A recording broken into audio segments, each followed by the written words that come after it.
안녕하세요. 저는 30대 중반 시모와 남편의 추악한 계획을 알고 이혼하게 된 여자입니다. 남편을 지인들의 소개로 만나 평범한 연애 끝에 결혼까지 하게 된 특별한 것 없는 부부였어요.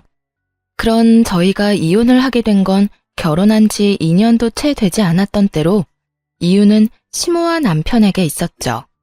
시모는 저희가 결혼할 당시부터 저를 탐탁지 않게 여겼는데 그 이유는 다름 아닌 친정이 시댁보다 부유하지 않다는 것 때문이었죠.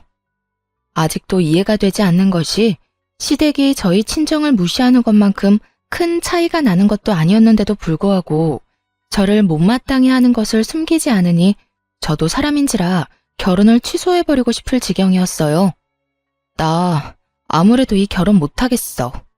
승우 씨 엄마가 우리 집을 저렇게나 탐탁치 않아 하는데 무슨 결혼을 하겠어? 지혜야, 그게 무슨 말이야. 상견례까지 다 끝냈는데 갑자기 결혼을 못하겠다니. 승우 씨도 다 봤잖아. 승우 씨 엄마가 나한테 어떻게 하는지. 정말 이해가 안 되는 게 승우 씨 집이나 우리 집이나 가진 재산 차이가 그렇게 크지도 않은데 왜 승우 씨 엄마는 우리 집을 밥도 못 벌어먹고 사는 집 취급을 하는 거야? 난 이런 취급 받으면서 결혼할 생각도 없고 그런 취급 받으면서 평생 살 자신도 없어. 지혜야, 내가 대신 사과할게. 그런데 지혜야, 내가 너 평생 저런 소리 듣게 할 사람으로 보여? 나도 우리 엄마가 저렇게 나올 거란 생각도 못했기 때문에 대처하지 못했을 뿐이지 앞으로는 우리 엄마가 저런 말 절대 못하도록 내가 알아서 다 해결할게. 그러니까 그런 말 다신 하지 마. 내가 진짜 잘할게. 결혼을 다시 생각해보자는 제 말에 남편은 저를 설득하기 시작하더라고요. 그 당시엔 결혼을 마음먹었을 만큼 남편을 사랑하기도 했고 남편이 시모가 저런 식으로 행동하지 못하도록 제대로 막아주겠다고 호언장담을 하니 다시 마음을 돌려먹게 되었어요. 거기에다 아빠가 일찍 돌아가시고 혼자 계신 엄마에게도 지극정성으로 하는 모습에 한 번 더 믿어보자 싶었던 거였죠. 그렇게 결혼까지 하고 나니 남편이 시모에게 잘 이야기하긴 했는지 더는 재산 문제로 걸고 넘어지는 일은 없었어요. 저 역시 그런 뒷말이 나오게 하지 않으려고 애초에 정확히 반반 결혼을 하기도 했고 누구 한 명이 더 많이 쓰는 일 없이 정확하게 계산해서 반반 결혼이라는 사실을 양가 집에 다 알리기도 했어요. 그 이후로 시모에게 시달리는 일은 없을 거라 안심했는데 시모는 재산으로 말을 할 수 없게 되자 괜한 트집을 잡아 절 괴롭히기 시작했어요. 주말마다 저희 부부를 시댁으로 부르더니 저에게 음식을 알려준다는 명목으로 온갖 일을 시키기 시작하더라고요. 예, 오늘은 김장 좀 하자. 네? 김장이요? 김장철도 아닌데요. 김장은 꼭 김장철에만 하라는 법이라도 있니? 김장김치를 먹고 싶으면 김장하는 거지. 그래도 어머님 댁에도 김치 많고 저희도 아직 김치가 많은걸요. 넌 어른 말에 하나부터 열까지 이렇게 말대꾸할 거니? 그냥 하라고 하면 좀 해. 처음 불렀을 땐 밑반찬을, 두 번째 불렀을 땐 전복죽을 한 냄비 끓여 소분에 얼리라고 하더니 결국 김장하라는 말까지 나오더군요. 처음엔 남편도 시댁에 갈 때마다 제가 갖은 고생을 하니 저를 도와주려고 노력했지만 그럴 때마다 시모의 불호령이 떨어졌어요. 여보, 내가 뭐 도와줄 거 없어? 재료라도 다듬어 줄까? 아니면 식기라도 씻어줘? 아들, 너 지금 뭐해? 남자가 주방에 들어와서 그러는 거 아니라고 했지? 엄마 밥 얻어먹고 살 때도 안 하던 짓을 왜 이제야 와서 하려고 그러는 거야? 살던 대로 살아, 하던 대로 하고. 혹시 네 집사람이 잔소리라도 하니? 우리 집에 있다가 너희 집에 가면 못 살게라도 구는 거야? 그런 거 아니야, 엄마. 그냥 주말에 쉬지도 못하고 이러고 있으니까 마음에 걸려서 그렇지. 네 눈엔 엄마 힘든 건 보이지도 않아? 그저 마누라밖에 안 보이지? 마누라 힘든 것만 보지 말고 이 엄마 힘든 것도 좀 생각하고 그러려무나. 마누라가 이렇게 와서 하지 않으면 이걸 엄마 혼자 다 해야 하는데 혼자 하다가 이 엄마 몸져 눕기라도 했으면 하는 게야? 에이, 엄마, 그런 말이 아니잖아. 두 사람 다 힘드니까 내가 도우면 좀 더 수월하게 끝날 거 아니야. 얼른 끝내고 다 같이 쉬자. 네가 무슨 도움이 된다고? 헛소리 하지 말고 얼른 주방에서 나가지 못해?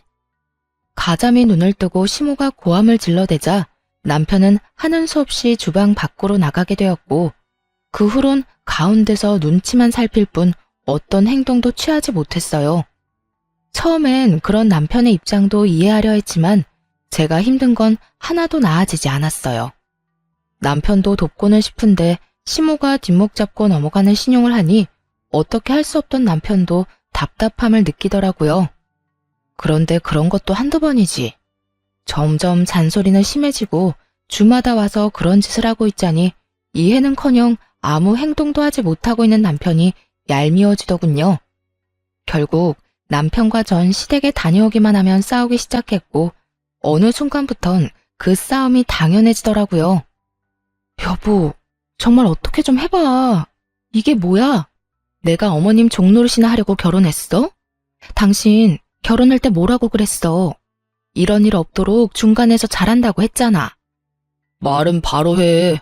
그때 엄마가 재산 문제로 당신한테 뭐라고 하는 것만 막아준다고 했었어. 그 뒤로 엄마가 그 이야기 꺼낸 적은 단 한 번도 없으니 한 약속은 지켰다고. 그걸 지금 말이라고 하는 거야? 딱 그 말만 못하게 했다고 약속을 지켰다고? 당신 눈엔 내가 힘든 건 보이지도 않아? 처음엔 어떻게 해서든 도와주려고 노력이라도 하더니 왜 요즘엔 강 건너 불구경인데? 왜 아무것도 하려고 하지도 않냐고. 그래서 나보고 어쩌라는 거야. 엄마가 내가 나서기만 하면 뒤로 넘어갈 태세로 화를 내는데. 당신은 당신 엄마가 그 정도 화낸다고 뒤로 넘어갈 사람으로 보여? 절대 그렇게 약한 분 아니니까 도와주거나 말하라고. 아, 몰라. 내 나름대로 최선을 다하고 있으니까 그렇게 못 참겠으면 당신이 못하겠다고 당당하게 말해. 그러면 되겠네. 이런 식으로 나온다 이 말이지? 그래, 알겠어. 그러면 내가 알아서 해결할 테니까 그때 가서 후회하지 마. 후회? 난 후회 같은 거 안 해. 그러니까 뭐든 당신 스스로 해결하라고. 그렇게 다시 주말이 왔고 남편은 시모에게 괴롭힘 당하는 저에게 아예 시선조차 주지 않더라고요. 저희 사이의 미묘한 기류를 눈치챈 시모는 더욱 신나서 저에게 살림 교육을 시킨다는 명목하에 저를 더 쥐잡듯이 잡아대고 있었고요. 도저히 이렇게는 못 산다는 생각이 들었고 시모를 똑바로 바라보며 이렇게 말했어요. 어머님, 저 매주 이렇게 와서 배우는 거 힘들어서 못하겠어요. 더도 덜도 말고 딱 저렇게 말했더니 시모가 당황스럽다는 듯 저를 보더라고요. 그랬겠죠. 이렇게까지 대놓고 힘들다 못하겠다는 말이 제 입에서 나올 거라 생각하지 못했을 테니까요. 이전까지야 남편이 그래도 눈치라도 살피고 다툼이 있긴 했어도 그 끝엔 언제나 미안하다고 했었거든요. 그래서 애써 좋은 게 좋은 거라고 저도 참고 넘겼던 것이었는데 남편이 하고 싶은 대로 하라고 하니 더는 참을 필요가 없겠더라고요. 거기에다 남편이 하는 꼴이 얄밉기도 했고요. 너 지금 뭐라고 그랬니? 네 말은 그러니까 앞으로는 내가 불러도 오지 않겠다. 이거니?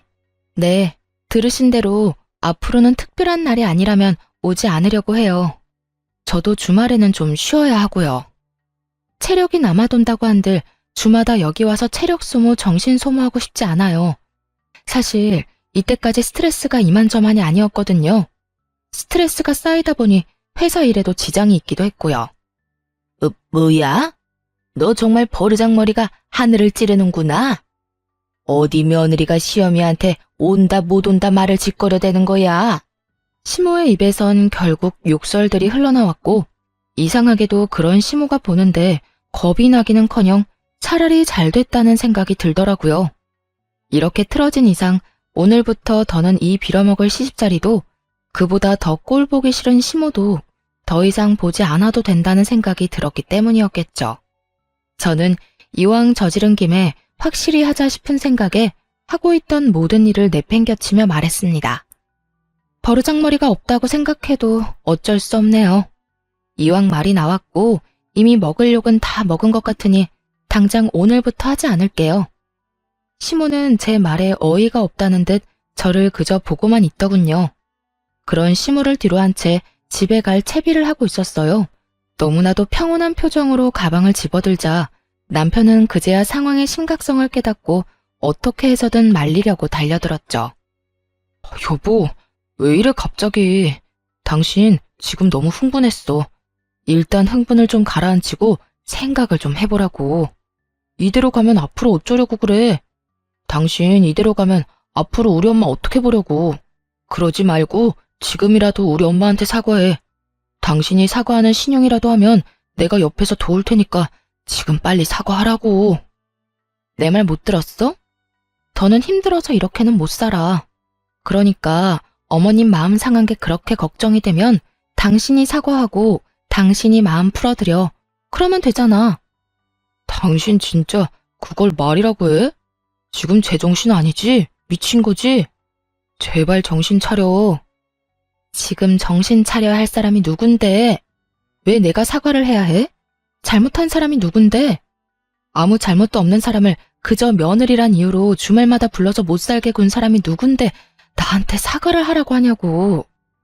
난 100번 죽었다 깨어나도 잘못한 게 없어서 사과 같은 거 할 생각은 없으니까 그런 줄 알아. 그렇게 남편과 저의 말다툼이 시작되었고 남편은 시모에게 사과를 해라. 전 절대 못한다고 하며 양보도 없는 싸움이 이어지고 있던 그때였어요. 가방 속에 있던 전화가 울리고 잠시 싸움을 멈추고 전화를 받았어요. 양숙희 씨 따님 맞으신가요? 저는 구급센터 대원인데요. 어머님께서 신호등을 건너시다가 음주운전 차량과의 교통사고로 현재 병원으로 옮겨졌습니다. 지금 빨리 병원으로 좀 오셔야 할 것 같습니다. 상황이 좋지 않아요. 그 순간 잠시 정신이 멍해졌어요. 옆에 있던 남편은 계속 시모에게 사과를 강요하고 있는 상황에 남편을 뿌리친 채 병원으로 달려갔어요. 병원에 도착해 엄마를 부르는 순간 엄마는 눈을 감아버렸고 그게 마지막이 되어버렸습니다. 갑작스럽게 엄마가 돌아가시고 장례를 치르는 내내 저는 정신이 나가버린 사람처럼 아무 생각도 할 수 없었어요. 그런 저를 대신해 모든 일을 남편과 시모가 대신해 주었고 정신이 조금 돌아왔을 땐 장례가 끝난 뒤더라고요. 집으로 돌아와 현실을 받아들이고 있으니 남편이 제 눈치를 살피며 서류를 건네주더군요. 여보, 이거 보험회사에서 주고 갔어. 응? 보험회사? 이게 뭐지? 나도 잘 몰라. 그냥 당신한테 전해주라고 하더라. 당신이 장례식장에서 워낙 정신이 없어 보이니까 나한테 준 것 같아. 여기 명함도 같이 받아뒀으니 서류 살펴보고 연락 한번 해봐. 남편은 서류를 건네주곤 화장실로 가버렸고 혼자 서류들을 살펴보았어요. 그 서류들은 엄마의 사망보험금 서류였는데 엄마가 저도 모르게 사망보험을 들어놓았던 것이었죠. 언제 닥칠지 모를 죽음의 순간을 준비하며 남아있을 딸 생각을 먼저 한 엄마를 떠올리니 눈물이 왈칵 쏟아져 나오더라고요. 엄마가 저를 위해 준비한 서류들을 보며 하늘에 계신 엄마가 걱정하지 않게 정신을 다잡고 지금보다 더 잘 살아야겠다고 다짐했어요. 그 후 더 밝게 그리고 더 열심히 살려고 노력했고 이땐 시모도 더는 저를 시댁으로 부른다거나 괜한 트집을 잡는다거나 하는 일은 없었어요. 친정 부모님을 모두 잃은 제가 안타까워 이제 좀 잘해주려나 보다 생각했죠. 남편 역시 저에게 온갖 정성을 다하고 있었고요. 하지만 정신을 차리고 괜찮은 척해도 세상에 혼자 내던져진 우울감이 줄어들지 않더군요. 회사 일을 계속하는 것은 아무래도 무리였고 잠시 회사를 쉬며 정리하는 시간을 갖기로 했어요. 회사를 그만둔 후 엄마가 가지고 있던 여러 재산과 보험들을 정리하러 갔어요. 그 금액은 제가 생각한 것보다 꽤 컸어요. 남편에게 알리지 않고 조용히 혼자 처리하기 시작했죠. 어느 정도 말끔하게 마무리가 되어갈 때쯤 남편이 이런 말을 꺼내더라고요. 너 회사 그만둘까 봐. 너무나 갑작스러웠고 한편으론 의아했어요. 그 전까진 회사에 대해선 단 한마디도 언급이 없었는데 이렇게 갑자기 회사를 그만둔다고 하니 의아할 수밖에 없는 상황이었죠. 뭐? 회사는 갑자기 왜? 무슨 일 있어? 아니, 아무 일도 없는데 장모님 돌아가시고 당신도 너무 힘들어했고 요즘도 당신 보고 있으면 내가 걱정이 돼. 그래서 나도 회사 그만두고 이참에 당신이랑 같이 쉬면서 여기저기 다니는 것도 좋을 것 같은데 당신 생각은 어때? 최선을 다해 제 핑계를 대고 있었지만 그저 그냥 본인이 원해서 그만두겠다는 거잖아요. 남편 역시 상황이 여의찮고 회사 생활이 너무 힘들다면 그만두고 쉬는 걸 반대할 생각은 없었지만 저도 쉬고 있는 상황에서 남편마저 회사를 그만둬버린다면 앞으로 생활은 어떻게 할 건지 궁금하더라고요. 나 때문에 걱정되어서 그만두는 거라면 굳이 그럴 필요는 없고 당신이 너무 힘들어서 못 견딜 상황이면 그만둬. 그런데 나도 지금 이렇게 쉬고 있는데 당신마저 쉬면 우리 생활은 어떻게 하려는 거야? 그게 나 사업이나 좀 해보려고. 오래전부터 생각해둔 사업이 있는데 퇴직금으로 시작은 충분히 해볼 수 있을 것 같아. 혹시나 모자라면 장모님 재산 정리한 돈 있잖아. 그거 조금만 보태주면 어려움 없이 시작할 수 있을 거야. 역시 제 예상이 맞았어요. 저와 함께 시간을 보내고 싶다던 말은 듣기 좋은 핑계였고 남편의 머릿속엔 이미 계획이 다 세워져 있었죠. 심지어 저는 한 번도 생각해 본 적도 없었던 엄마의 재산까지 사업 계획에 넣어서 말이죠. 사업 좋죠. 그럴 만한 그릇이 된다면 직장 생활보다 사업하는 게 성공할 가능성이 높겠죠. 하지만 제가 아는 남편은 사업할 그릇이 안 되는 사람이거든요. 그런 남편에게 엄마가 남기고 간 돈까지 끌어다 주며 괜한 시간 낭비, 돈 낭비는 절대 하고 싶지 않았어요. 경기 안 좋다고 하루가 멀다고 뉴스에서 난리인데 사업은 무슨 사업이야. 요즘 하던 사업도 전부 망해서 접는다더라. 이상한 생각하지 말고 그냥 회사 생활이나 잘해. 그렇지 않아도 머릿속도 복잡하고 마음도 좋지 않은데 당신까지 신경 쓰이게 하지 말아줘. 응? 단호하게 안 된다고 이야기했더니 오히려 남편은 태세를 바꿔 그저 가벼운 농담이었다는 식으로 말을 바꾸더라고요. 나도 막 진지하게 한 이야기는 아니었어.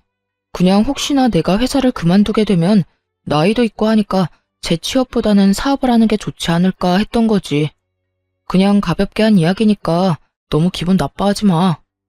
기분이 나쁜 게 아니라 그냥 좀 당황스럽긴 하네. 하여튼 사업은 반대니까 그런 줄 알아. 남편의 행동과 말이 내심 수상하긴 했지만 가볍게 생각하고 넘기고 말았어요. 왜 회사 생활 오래 하다 보면 다들 이렇게 살 바엔 내 사업하면서 눈치 안 보고 살고 싶다고들 하잖아요. 남편 역시 그런 시기가 왔나 보다 하고 대수롭지 않게 여겼던 것이었죠. 하지만 이런 제 생각과는 달리 이상한 일이 계속해서 일어나더라고요. 일단 제일 이상한 것은 시모의 행동이었어요. 시모는 그런 이야기가 오가고 난 후 계속해서 저희 집으로 반찬을 해서 가지고 오더라고요. 큰일 치른 며느리에게 반찬 좀 해다 주는 게 뭐가 그리도 이상한 일로 여기느냐고 하시는 분도 있겠지만 반찬도 반찬이지만 정말 이상한 건 시모의 표정이었어요. 결혼한 이후 단 한 번도 본 적 없었던 다정한 표정으로 심지어 남편이 좋아하는 반찬이 아닌 제가 좋아하는 반찬들을 가져오더군요. 그야말로 안 하던 짓을 하니까 이렇게까지 하는 의도가 궁금하더라고요. 아가, 여기 네가 좋아하는 숙주무침이랑 제첩국도 좀 해왔단다. 이 제첩 구하느라 내가 얼마나 고생했는지 몰라. 다음에 올 때 혹시 먹고 싶은 거 있니? 네 입맛에 당기는 걸로 해다 주마. 아, 아니에요. 이것만 해도 너무 감사한걸요. 앞으로는 고생스럽게 이렇게 안 해다 주셔도 돼요, 어머님. 고생스럽기는? 우리 며느리 잘 먹는 것만 봐도 내 배가 다 부른걸. 그러니까 혹시나 먹고 싶은 게 생기면 주저 말고 나한테 말하려무나. 네? 네, 감사합니다. 잘 먹을게요, 어머님. 무슨 직장 상사 비위 맞춰주듯 제 눈치를 살피더라고요. 그것뿐만이 아니었어요. 같이 밥을 먹다가 제가 뭔가를 흘리기라도 하면 바로 물티슈를 대령해주기도 했고, 어느 날은 아무 날도 아닌데 명품 가방부터 해서 제가 주로 쓰는 화장품까지 사다 주곤 하더라고요. 그날은 제가 소화가 잘 안 돼 소화제를 먹었더니 그 모습을 본 시모가 앞치마까지 하고 집안일을 하기 시작했어요. 어머님, 지금 뭐 하세요? 뭐 하긴 청소하지. 너 아까 보니까 체한 것 같던데 들어가서 얼른 쉬거라. 내가 청소 빨리 해두고 빨래도 해두마. 그러니까 집안일 신경 쓰지 말고 얼른 쉬어. 체했을 땐 푹 쉬는 게 최고야. 아니에요, 어머님. 제가 좀 이따가 할 테니 그냥 두세요. 어머님이 이러시는데 제가 어떻게 마음 편히 쉴 수가 있겠어요. 아가, 그냥 나를 돌아가신 친정엄마 대신이다 라고 생각하려무나. 엄마가 돼서 딸이 몸이 아프다는데 집안일 정도는 해줄 수 있지 않겠어? 아무리 그래도 체한 것만 좀 내려가고 나면 제가 할 테니 그냥 두세요. 괜찮대도 얼른 들어가서 쉬어. 네가 계속 이러면 이 엄마 마음도 불편해. 호의가 계속될수록 고맙기는커녕 점점 더 불안해지기 시작했어요. 이런 저의 불안이 괜한 기우가 아니었다는 걸 알게 된 건 그로부터 얼마 지나지 않은 어느 날이었어요. 엄마가 돌아가시고 불면증이 심해지는 바람에 수면제를 처방받고 있었거든요. 그날도 수면제를 처방받을 겸 상담을 하러 간 날이었죠. 아무래도 잠을 제대로 자지 못하니 직접 운전해서 가기는 무리더라고요. 일부러 차를 두고 택시를 타고 다녀왔는데 집에 들어가기 전 단지 한 벤치에 잠시 앉아 쉬고 있을 때였어요. 뜬금없이 뒤쪽 분리수거장에서 남편과 시모의 목소리가 들려오는 게 아니겠어요? 원래도 목청이 큰 두 사람이었기에 굳이 얼굴을 확인할 필요도 없이 두 사람의 목소리란 걸 확신할 수 있었죠. 엄마, 이게 마지막이지? 더는 버릴 거 없지? 그래, 마지막이야. 이놈의 쓰레기랑 분리수거는 해도 해도 끝이 없니? 그래도 이렇게 다 해놓고 나니 집이 깨끗하더라. 그러니까 엄마 오늘 고생 많이 하셨어요. 그래도 엄마가 대청소 도와줘서 빠르게 끝낼 수 있었어. 두 사람은 제가 병원에 간 사이 대청소를 한 듯 했어요. 그런 두 사람의 모습에 감동해 울컥하던 찰나 이어지는 두 사람의 대화에 소름이 쫙 올라오기 시작하더라고요. 됐어. 어쨌든 네 집사람 모르긴 몰라도 집이 반짝반짝하다며 입이 귀에 걸릴 거다. 그런데 걔는 정말 잠만 안 와서 정신병원에 간 거 맞긴 한 게야? 혹시 그냥 미쳐버린 건 아니겠지? 요즘 왜 기분이 심하게 왔다 갔다 하잖니? 나도 그냥 그랬으면 차라리 좋을 것 같다니까. 그런데 안타깝게도 미친 건 아니고 그냥 수면제 처방받으러 갔어. 안타깝게도 집사람 아주 지극히 정상이야. 그 순간 두 사람의 대화를 듣고 있는데 정말 제가 미쳐버려 환청이 들리는 건가 싶었어요. 하지만 계속되는 잔인한 대화들은 환청이 아닌 분명한 현실이고 또 그들의 진짜 속내라는 걸 알 수 있었죠. 두 사람의 대화를 한마디도 놓치지 않으려 숨도 제대로 쉬지 않은 채 두 사람의 대화에 집중했어요. 아유, 도대체 이 고생은 언제까지 해야 하는 거니? 네 사업 자금은 아직 소식도 없니? 소식은 무슨, 아직 제대로 말도 못 꺼내봤어. 아직은 더럽고 치사해도 집사람 비 더 맞춰줘야 한다고. 저번에 사업 이야기 잠깐 꺼냈다가 제대로 말도 못하고 그 자리에서 퇴짜 맞았다니까. 두 번, 세 번 이야기 꺼낼 필요 없이 제대로 한몫 뜯어내려면 그 비위 잘 맞춰줘야 한다고. 아니, 도대체 사돈 죽고 물려받은 돈이 얼마나 되길래 그게 한 몫이라는 말까지 나오는 거야? 도대체 얼마길래 우리가 이 고생까지 해야 하냔 말이야.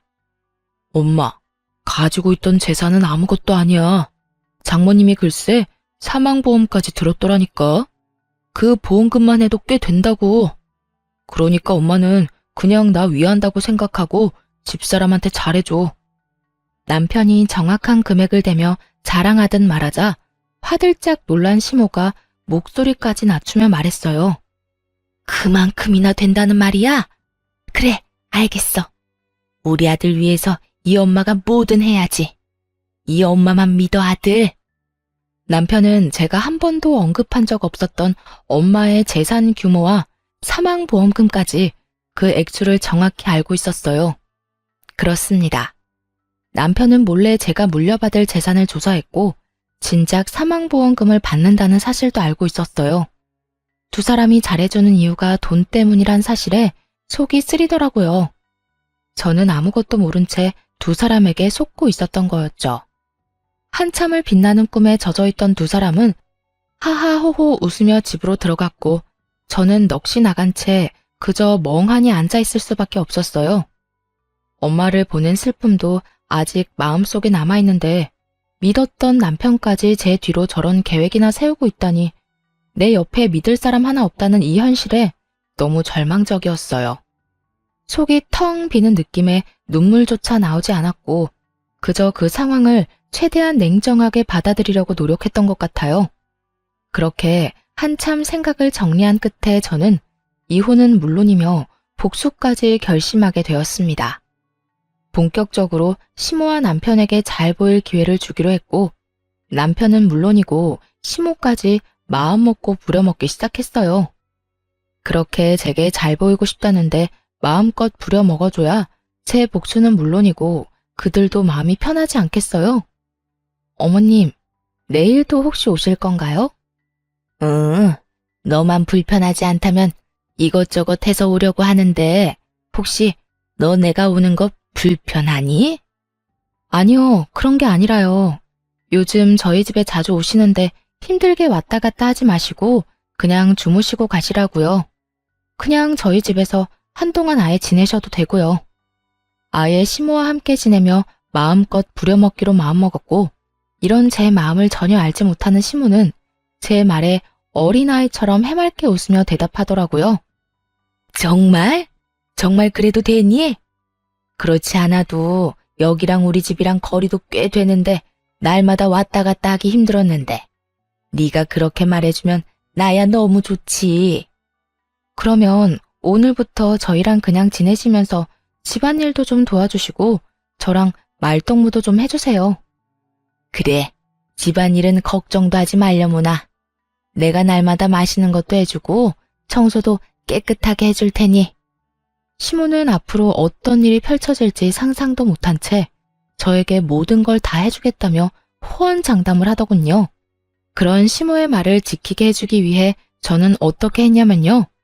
아주 밤낮 없이 식사를 요구했고 청소를 하게 만들었고 또 새벽엔 손이 많이 가는 음식이 먹고 싶다며 시모를 깨웠어요. 어머님, 저 지금 잔치국수가 너무 먹고 싶어요. 응? 지금 이 새벽에 말이냐? 네, 자다 깼는데 잔치국수가 너무 먹고 싶어서 잠이 안 오는 거 있죠? 아무래도 지금 해주시는 건 무리겠죠. 너무 먹고 싶긴 한데 어머님이 정 힘들다고 하면 어쩔 수 없고요. 아, 아니다. 지금 해주마. 자고로 음식은 먹고 싶을 때 먹어야 제일 맛있는 법이지. 밤낮 할 것 없이 대놓고 부려먹는 제 행동에 시모는 화가 단단히 난 듯 보였지만 어쩌겠어요.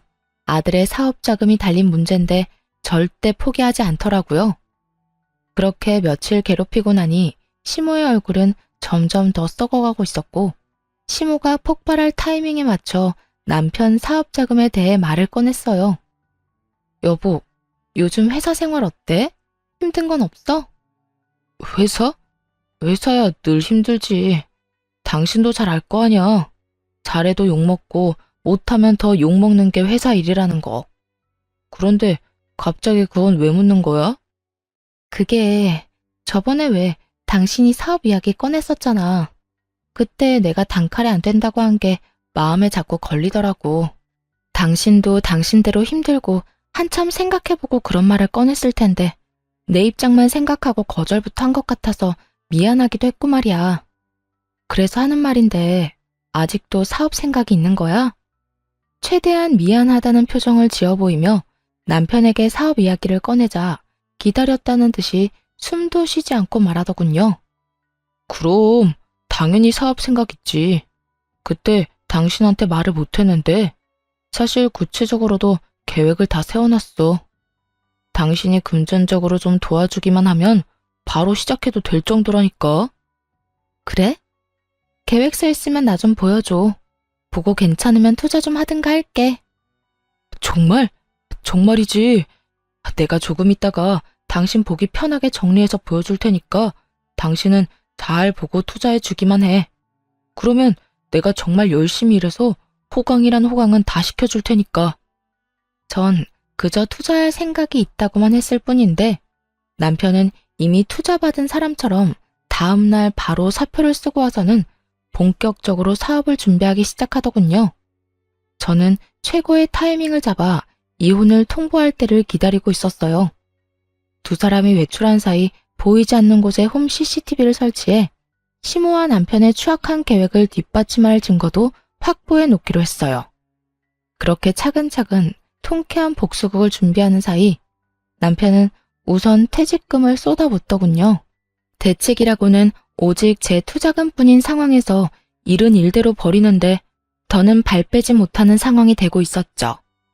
그러던 어느 날 잠시 외출하고 돌아왔더니 시모와 남편이 상다리가 부러지게 잔치상을 차려놓고 저를 기다리고 있더라고요. 목적을 누구보다 잘 알고 있었던 저는 일단 차려놓은 밥을 맛있게 먹었죠.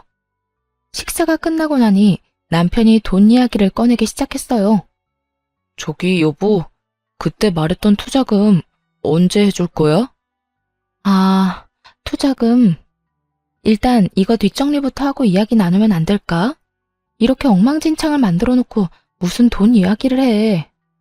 빈 접시들로 엉망이 된 식탁을 손가락질하며 말을 돌렸고 남편은 제 말에 밝게 웃으며 본인이 다 정리하겠다고 나섰어요. 손해볼 것이 없었던 저는 편하게 TV나 보고 있었네요. 설거지가 끝나자마자 다시 제 맞은편에 앉아 돈 이야기를 꺼내기 시작했어요. 그리고 남편의 옆자리엔 기대에 가득 찬 표정의 시모가 자리하고 있었고요. 여보, 뒷정리에 설거지까지 다 했는데 이제 이야기 좀 나눠도 될까? 그 전에 내가 할 이야기 있어. 어? 할 이야기? 뭐든지 다 해봐. 무슨 말이든 당신 말이라면 다 들을 준비 됐어. 그래? 그러면 우리 이혼하자. 그대로 이혼을 통보했고 남편보다 더 놀란 시모가 빽 고함을 질러대기 시작했어요. 뭐? 이혼? 너 지금 이혼이라고 했니? 너 진짜 정신적으로 어디 아픈 거 아니니? 그러지 않고서야 지금 이 타이밍에 어떻게 이혼하자는 말을 해? 너희가 사이가 나쁜 것도 아니고 요즘 부부싸움 한 번 한 적도 없으면서 이혼은 무슨 이혼이야? 이 상황이 믿기지 않는다는 듯 큰 소리를 치는 두 사람에게 제가 알고 있는 사실을 전부 알려주었죠. 안타깝게도 저 아주 멀쩡해요. 아니, 두 사람 덕에 아주 멀쩡해졌지 뭐예요? 당신, 나 몰래 내 재산 조사했더라. 그 돈에서 크게 한몫 챙겨서 잘 먹고 잘 살 계획 세웠던데? 그래서 어머님도 제게 잘해줬던 거 다 알고 있었어요. 두 사람이 그런 말도 안 되는 계획을 세우는데 제가 더 정신을 바짝 차려야 하지 않겠어요? 당신 그걸 어떻게 한 거야? 그걸 어떻게 알았겠어. 두 사람이 동네 사람들 다 들으라고 떠들고 다니는데 내가 모를 리가 있겠어? 그리고 당신은 지금 어떻게 알았는지 신경 쓸 게 아니라 앞으로 어떤 일이 일어날지를 더 신경 써야 할 텐데. 무어라 변명할 말도 떠오르지 않는지 아무 말도 못하고 있는 두 사람에게 앞으로의 계획을 친절히 설명해 주었어요. 더는 당신 같은 인간이랑 같이 살 생각 없어. 만약 당신이 싫다고 하면 소송을 해서라도 이혼할 거고, 물론 위자료 청구도 다 할 생각이야. 당연히 이혼할 남편한테 사업자금 대줄 일도 없을 거고 말이야. 그러니까 허황된 꿈은 접어두고 이혼이나 준비해. 남편은 사업자금이 아른거렸는지 눈물까지 흘리며 싹싹 빌기 시작하더군요. 여보, 내가 당신한테 사업자금을 받아내려고 한 건 맞지만 그건 다 우리를 위한 일이었어. 내가 사업으로 성공하면 나만 좋은 일이야? 아니잖아. 나도 좋긴 하겠지만 나보다 당신한테 더 좋은 일 아니야? 하루라도 빨리 성공해서 당신이랑 잘 먹고 잘 살려는 생각에 그랬던 거라고. 내가 성공해도 당신을 버릴 생각은 전혀 없었어. 이혼 생각 따윈 전혀 없었다고. 그래, 아가야. 네가 무슨 말을 어떻게 들었는지 모르겠는데 다 오해란다. 우리 아들이 설마 돈만 뜯어내고 널 버릴 생각을 했겠니? 우리 아들이 너라면 죽는 신용까지 하는 녀석인데 그런 우리 아들을 이런 식으로 버리는 건 아니지 않니? 쪽수로 밀어붙이는 두 사람에게 하는 수 없이 제가 확보했던 증거 영상을 보여주었어요. 그 영상은 몰래 설치했던 카메라에 찍힌 영상이었는데 거기엔 두 사람의 추악한 대화가 모두 녹화되어 있었거든요. 엄마, 이제 곧 사업자금 받을 수 있을 것 같아. 며칠 전에 나랑 사업 이야기를 먼저 꺼내더라니까. 그게 정말이니? 이제 며느리 종노릇은 그만해도 되는 거야? 그래, 그러니까 엄마 조금만 더 고생해. 이제 고지가 눈앞이니까. 아휴, 이번에 사업자금만 다 뜯어내고 나면 나 이혼해버리려고. 장모님 돌아가신 지가 언젠데 아직도 우중충해서는. 보는 내가 우울증 걸릴 것 같다니까. 크게 한몫 뜯어내고 사업만 자리 잡으면 확 이혼해버리고 나이도 어리고 밝은 여자랑 새 출발할 거야. 그래, 그건 나도 찬성이다. 내가 말을 안 해서 그렇지 저 물건 요즘 얼마나 기고만장한 줄 아니? 시어머니 알기를 얼마나 우습게 하는지. 새벽에 날 깨워서 이거 해달라 저거 해달라. 내가 정말 머리끝까지 화가 난 날이 하루 이틀이 아니었다. 하루빨리 성공해서 고분고분한 며느리 보게 해줘. 그런데 아들, 이번에 사업자금 받으면 이 엄마 집도 옮겨줄 거지?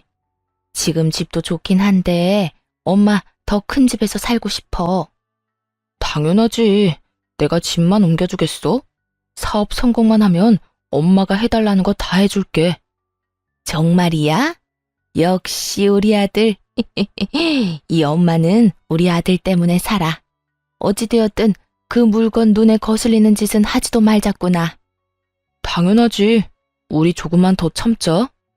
거실은 두 사람의 대화 소리로 가득 찼고 시모는 모든 게 다 끝났다고 직감했는지 그 자리에 주저앉아 멍하니 바닥을 보더라고요. 축 처진 시모와는 달리 남편은 정신이 나가버린 것인지 오히려 큰 소리를 치고 있었고요. 아, 됐어. 당신 돈 받아서 사업 좀 크게 해보려고 했는데 이렇게 된 거 별 수 없지. 당신 도움 없이도 내 사업은 충분히 잘 되고 있고 당신이 돈 안 준다고 해도 대출을 내서라도 성공만 하면 되는 거니까. 내가 무슨 수를 쓰든 성공할 거니까 그때 가서 후회나 하지 마. 후회?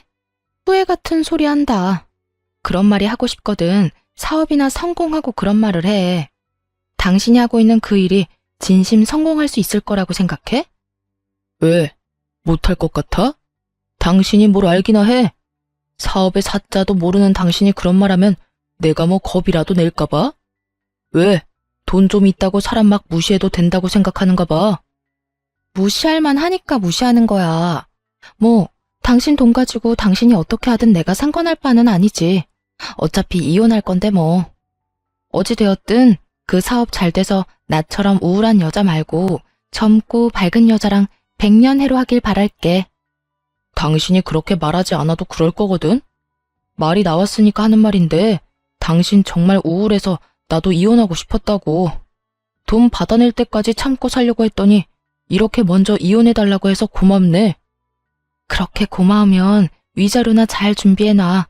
그때 가서 구질구질하게 못 준다고 매달리지 말고. 그까지 푼 돈 얼마든지 줄 테니까 청구나 해. 이혼도 질질 끌지 말고 빨리 해버리게 말이야. 다가올 미래도 모르는 남편은 큰 소리를 뻥뻥 치더군요. 한껏 비웃어주고 집을 나와버렸습니다. 이혼은 생각보다 더 순조롭게 진행되었고 두 사람에게 다 위자료를 받고 이혼을 할 수 있었죠. 그 후 전 남편의 사업은 말처럼 잘 되었냐고요? 전혀 잘 되지 않았어요. 전 남편의 말처럼 사업의 사자도 모르는 제가 봐도 전 남편이 구상하고 있던 사업은 허황된 꿈에 가까운 사업이었어요. 성공은커녕 돈만 버리는 허튼 짓에 가까웠죠.